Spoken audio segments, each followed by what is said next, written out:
a importância da reação redox para o nosso cotidiano. Uma reação redox é descrita como um transporte de cargas, ou seja, de elétrons. Uma reação redox extremamente importante é a respiração celular. Afinal, você sabia que na respiração celular acontece uma reação de oxidação? As reações que extraem energia de moléculas como a glicose são chamadas de reações catabólicas. Isso significa que elas envolvem a quebra de uma molécula maior em pedaços menores.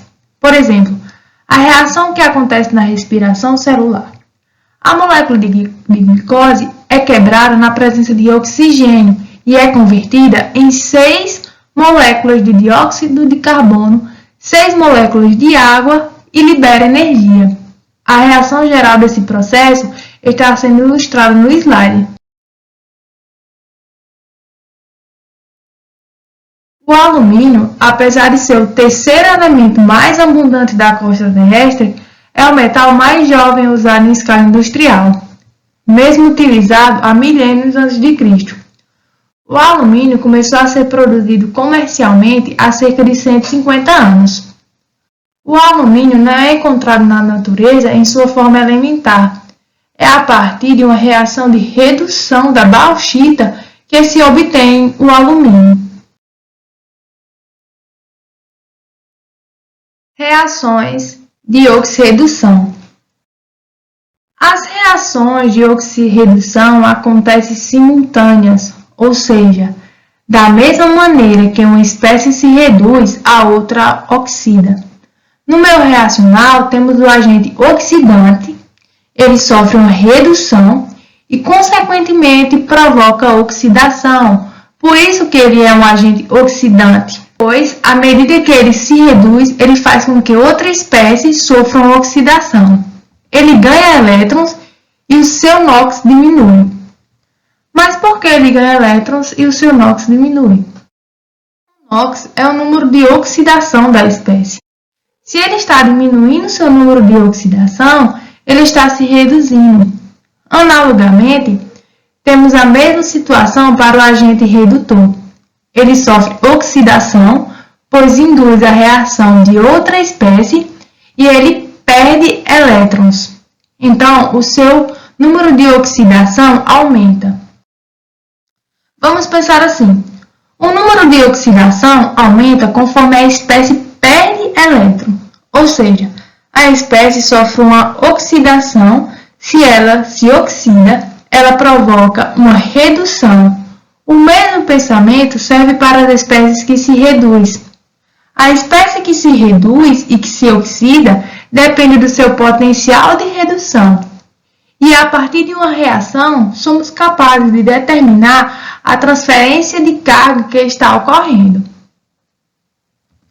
Aqui temos um vídeo ilustrando de como acontece essa transferência de carga no meio reacional utilizando o zinco e o cobre. Pela reação, somos capazes de determinar que o zinco se oxida e o cobre reduz. Portanto, o zinco é um agente redutor e o cobre é um agente oxidante.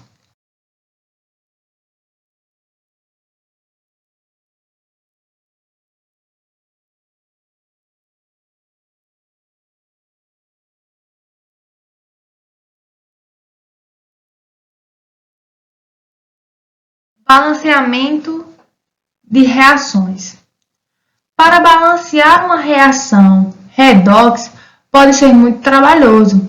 Para facilitar, emprega-se o método das semi-reações.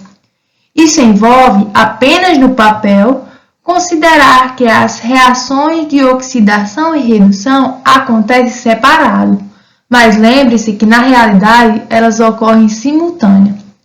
Temos algumas regras para ajudar a facilitar como balancear essas reações. O primeiro passo é identificar quais espécies se reduzem. Para isso, é necessário saber como determinar o NOx das espécies envolvidas. O NOx de um elemento na sua forma elementar é 0.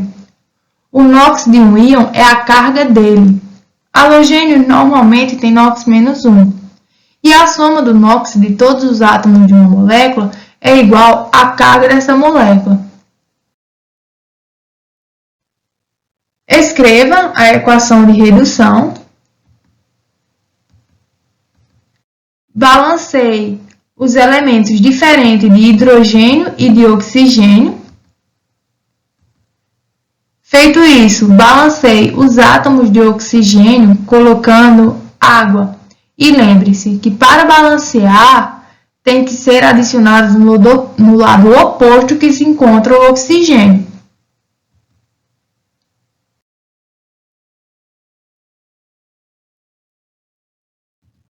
Balanceie os átomos de hidrogênio colocando H+, e balanceie as cargas adicionando elétrons. Para uma reação de redução, os elétrons são colocados do lado esquerdo da reação. Para uma reação de oxidação, os elétrons são adicionados do lado direito. Para a oxidação, identifique as espécies que se oxidam. Escreva a equação simplificada da oxidação.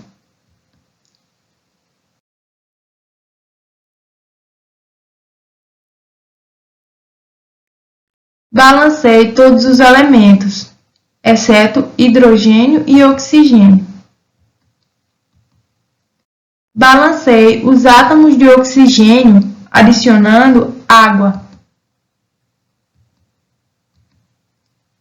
Balanceie os átomos de hidrogênio colocando H+. Balanceie as cargas adicionando elétrons. Repetindo, para uma reação de oxidação, os elétrons são adicionados ao lado direito. Para uma reação de redução, os elétrons são colocados no lado esquerdo da reação.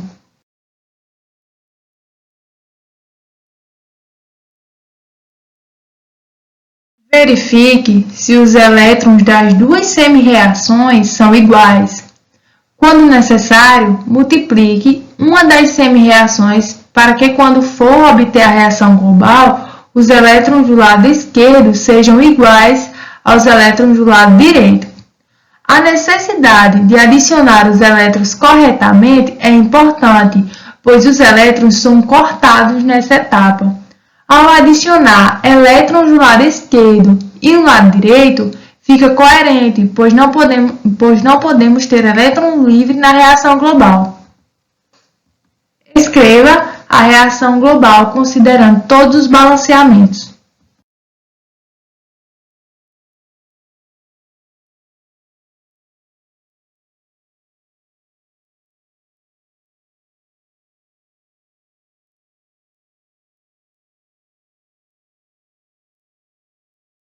Cancele os H+ em comum nas duas semi-reações e adicione os estados físicos.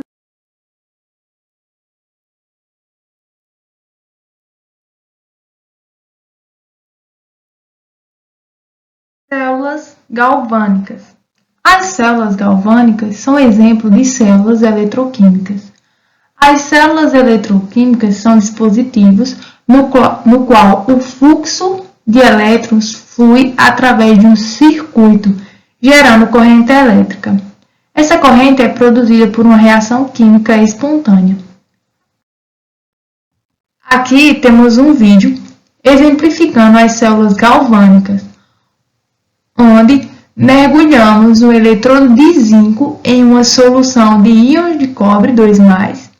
Observa-se que ocorre uma reação com transferência de elétrons, o que caracteriza a reação do tipo oxirredução. O zinco se oxida à medida que o cobre se reduz. Podemos reparar no NOx das espécies. O zinco que tinha NOx 0 foi para NOx mais 2 e o cobre que tinha NOx 2+, foi para cobre 0.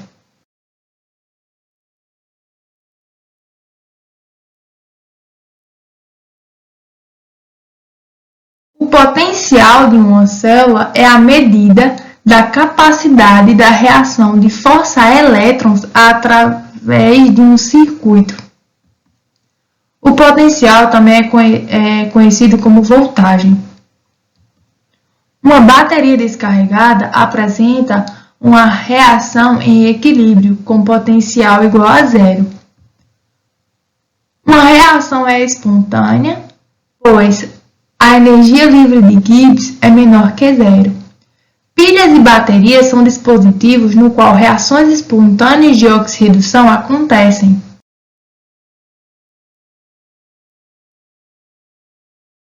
Relação com a energia livre.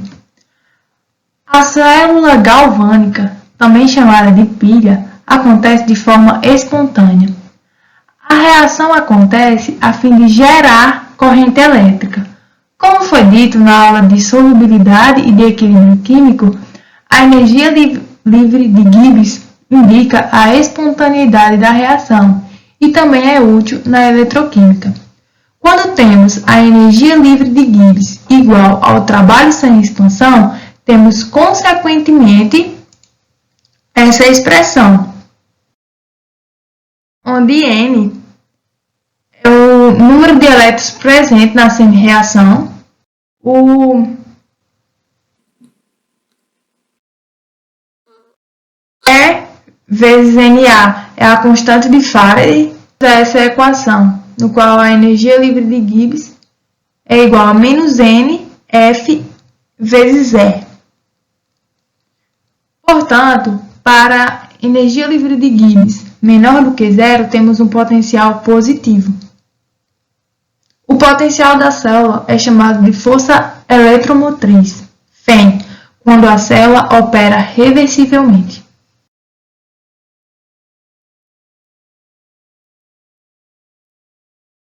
Com relação à energia livre de Gibbs, no ânodo ocorre a oxidação e no cátodo a redução.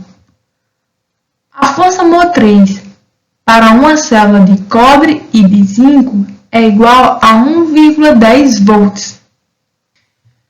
E a energia livre de Gibbs é igual a menos 212 kJ por mol.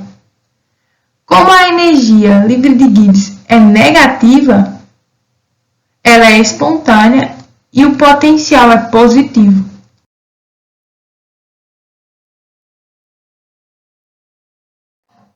Para o estado padrão do sistema, podemos trabalhar com a estequiometria da reação. Como vimos, a energia livre de Gibbs padrão é proporcional ao coeficiente da reação, mas o potencial é independente. Aqui, quando multiplicamos a reação de oxirredução do zinco e do cobre por 2, a energia livre de Gibbs também é duplicada, mas o potencial não. Para aumentar o potencial da célula, é necessário ligá-las em série.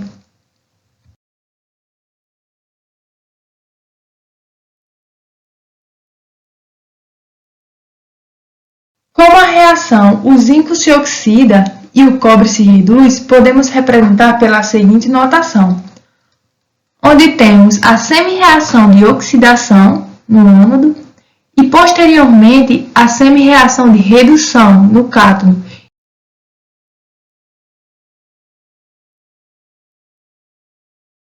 Para a reação onde temos o ânodo e o cátodo, temos um potencial, nesse caso, positivo, pois a reação é espontânea. Se invertermos a ordem da reação, invertemos o sinal, pois agora a reação deixou de ser espontânea. Podemos fazer uma analogia. Se o potencial é positivo, a energia livre de Gibbs é negativa, ou seja, a reação é espontânea. Mas, se o potencial é negativo, a energia livre de Gibbs é positiva. Para energias positivas, a energia de Gibbs, a reação não é espontânea. O potencial padrão do eletrodo é a medida do potencial individual de um eletrodo no estado padrão. Para determinar o potencial padrão, usa-se o eletrodo de hidrogênio como referência. Aqui temos um resumão da aula de hoje, que foi sobre eletroquímica.